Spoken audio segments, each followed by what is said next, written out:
Okay, good evening, guys. Today we'll have a short talk about clinical governance. We will explain what's the meaning of clinical governance and what's the importance and what's the relevance of it for our career as well. So this will be the agenda for our session today. First, we'll give a bit of an introduction. What's the definition and the meaning, and what's the history behind implementing clinical governance in the NHS.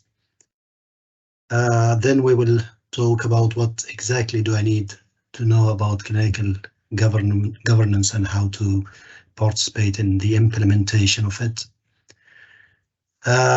Then we will talk about why do I need to know about clinical governance and why it's important for me. Then we'll have a short quiz about things that are related to clinical governance, and then a time for discussion at the end. So before I start, does anybody know what do we mean by clinical governance? What's the definition of clinical governance? Just share your thoughts. You don't have to be like exactly memorizing the definition. Shall I tell you, Mohsen? Oh, big boss is here. Yeah. So yeah, please do. So clinical governance is the framework by which the NHS is keeping the patient safety at the top of the priority, and it goes through different aspects to improve the patient care and service through the patient's journey and in admission and during the patient journey and throughout the patient admission to the hospital. This is what I can remember. Yeah, that's the excellent definition about clinical governance. So just move forward. Yeah, as Dr. Mohammed Khattab said, it's a framework by which the NHS organization shows the accountability and the continuous improving of the quality of care.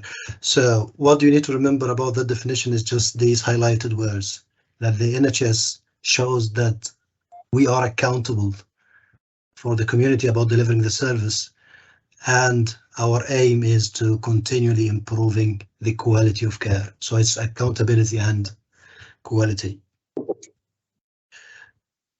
So it's in basic words, it's mean like we need to demonstrate that we are doing the right things and we are up to date and fit in our practice, and we show that we are continuously improving the quality of the clinical service. And this is done by so many tools and frameworks or networks, whatever you call it. And it's things that you will discover that it might be a new term, the clinical governance, but it's actually include so many things that you have been doing since joining the medical career. So it's not something new that you need to do. And this is the history behind the NHS. It starts around 1988 when one of the anaesthetists at Bristol Royal Infirmary raised the concern about high mortality rate of children having cardiac surgery. And for almost 7 years, nobody was listening to him. And when they started investigating the issue, they found so many things about opening a unit when you are not fully ready for that, ignoring the concerns about the staff. There is no plan prepared for anything. And then the government had to intervene, and they started implementing what they call the clinical governance in the NHS. And they actually started this in 1995. And I think the anaesthetist had to leave the UK because nobody was listening to him. And he went to Australia, he raised the concern there, and then the clinical governance things started to be implemented in the UK. So, in other words, you can simplify the definition of clinical governance is just a quality assurance process which is designed to ensure that the standards of care are maintained and improved, and that the NHS is accountable to the public. Okay, so what do I need to know about clinical governance? It was used to be described as these 7 pillars of clinical governance, but that has been refined and they probably are like mixed together now. But I thought it might be easier to keep these 7 pillars in front of you guys to simplify the aims and the meaning of the clinical governance. So I will divide them. There are 7 pillars, but there are 4 main and mostly important and really relevant to us as junior doctors, which we're doing in our day-to-day practice, and another 3 which are maybe at a higher level or maybe we're not as much involved as these 4.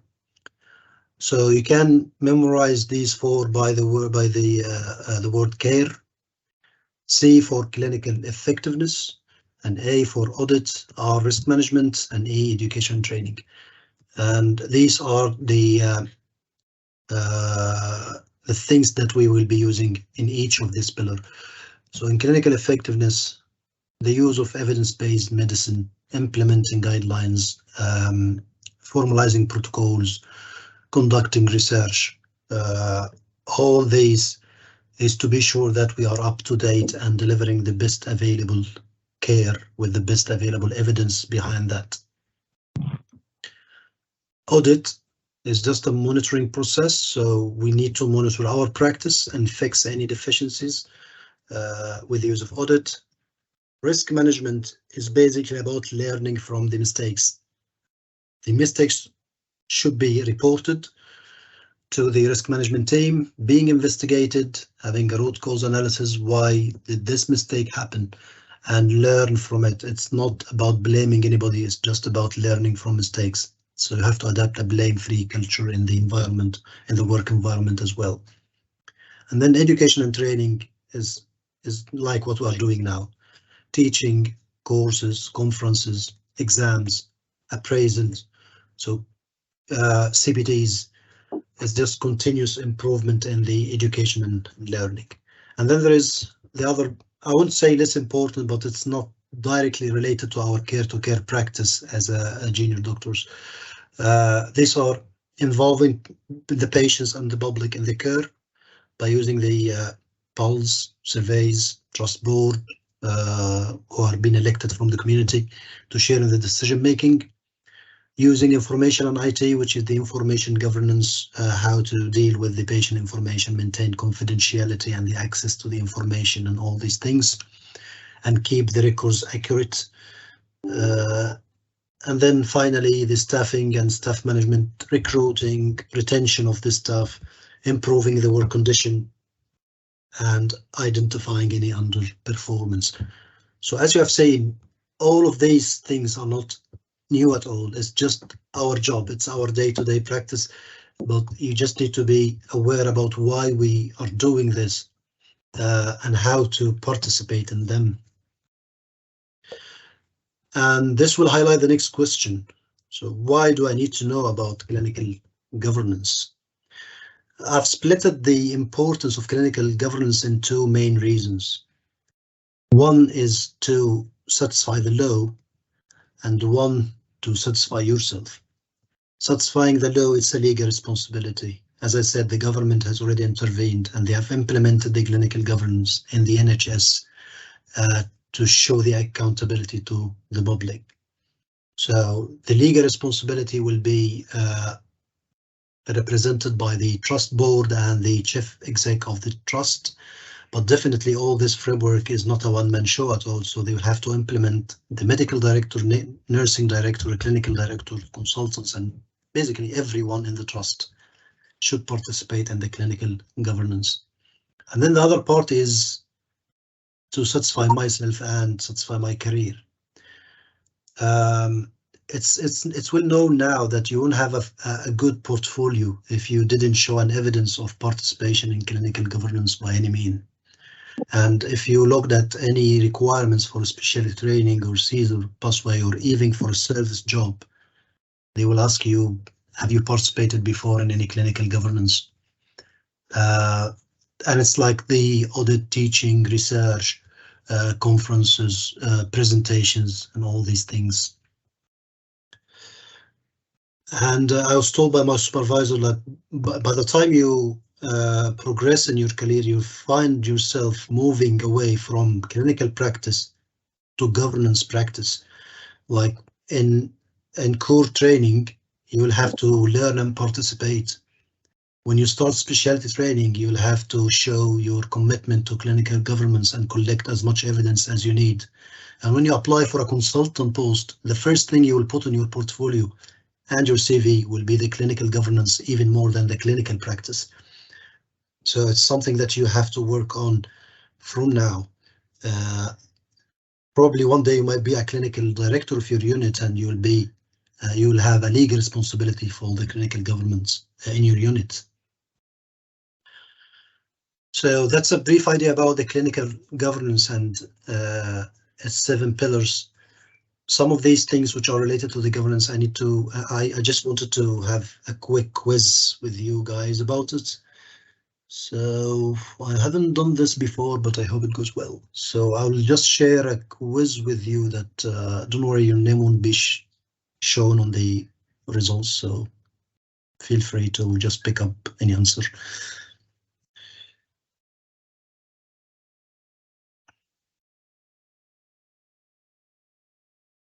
Did it come up to you guys, this quiz? It might have been in the chat box. Chat box. What is the chat box?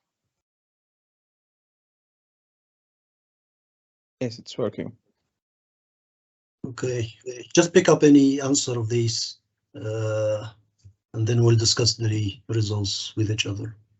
The answers. I don't know how to go for it. I cannot see it. It's come to chat box. Are you on your phone? I'm on my phone, yes. I'm not on the computer, unfortunately. And I don't know what is the chat box here. So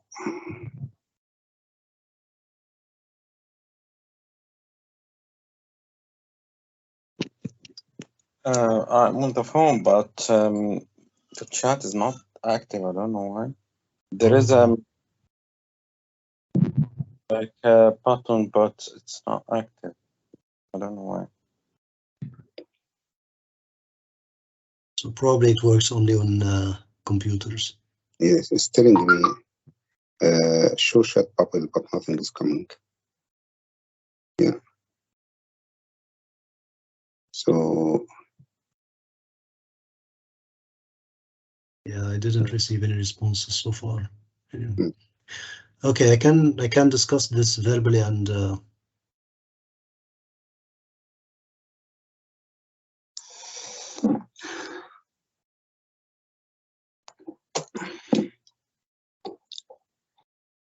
think Mahmoud is still playing with it, so I'll give him a few seconds.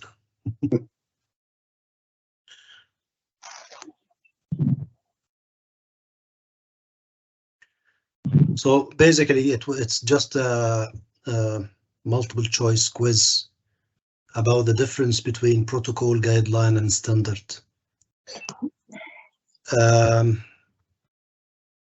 I'll just tell you the definition and you tell me what do you think. Is it a protocol, a guideline, or a standard?